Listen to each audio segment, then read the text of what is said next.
Mahigit 400 gasolinahan ang iimbestigahan matapos magsara sa kasagsagan ng taas presyo ng langis. Baka raw kasi iniipit lang nila ang supply tsaka ibebenta kapag nagmahal pang lalo. Sa kabila niyan, ginita man ng palasyo na walang krisis sa langis pero bumuo naman sila ng isang Crisis Management Committee. Narito po ang report ni Maricel Halili.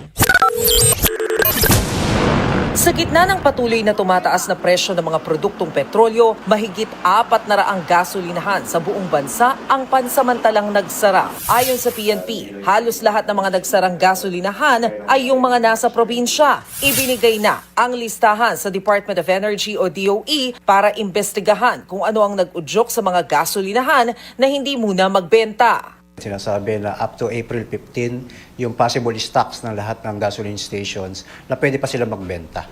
Kaya binigay natin to para sila po ang mag-determine kung ang naturang pagsasara ng 403 may kaugnayan sa possible hoarding. Hindi malayong madagdagan pa ang bilang na yan, lalo't inaasahan ang mega oil price hike simula bukas. Aabot sa 17 pesos ang itataas ng kada litro ng diesel at 8 pesos naman sa gasolina. Posibleng umabot na sa 121 pesos ang kada litro ng diesel sa Metro Manila habang nasa 94 pesos sa gasolina. Ang mga tsuper, kanya-kanyang diskarte sa pagtitipid.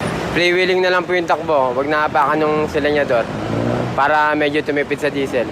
Ang DOE naman, pinapayagan muna ang pansamantalang pagbebenta ng mga oil company ng Euro 2 fuel. Mas marumi kumpara sa kasalukuyang ginagamit na Euro 4, pero makakatulong naman sa pagsisiguro ng supply ng langis sa bansa. Ang makakagamit lamang nito, mga sasakyan na ginawa bago mag-2015 katulad ng mga jeep. Para rin lang ito sa mga power plant at generator at mga sasakyang pandagat. Hindi sang-ayon ang Automotive Association of the Philippines rito, lalong-lalo na sa mga bagong modelo kung kakargahan ng ganitong klase ng petrolyo.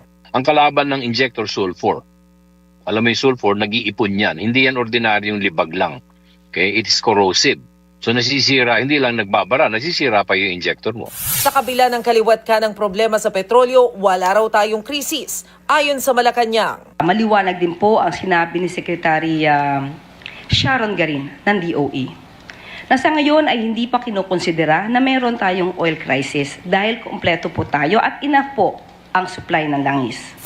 Walang krisis kahit mismo si Pangulong Bongbong Marcos ang nagsabi nito noon lang Huwebes. We had to accelerate all of this because of the oil crisis that is happening. Itong problema is because of the war in the Middle East.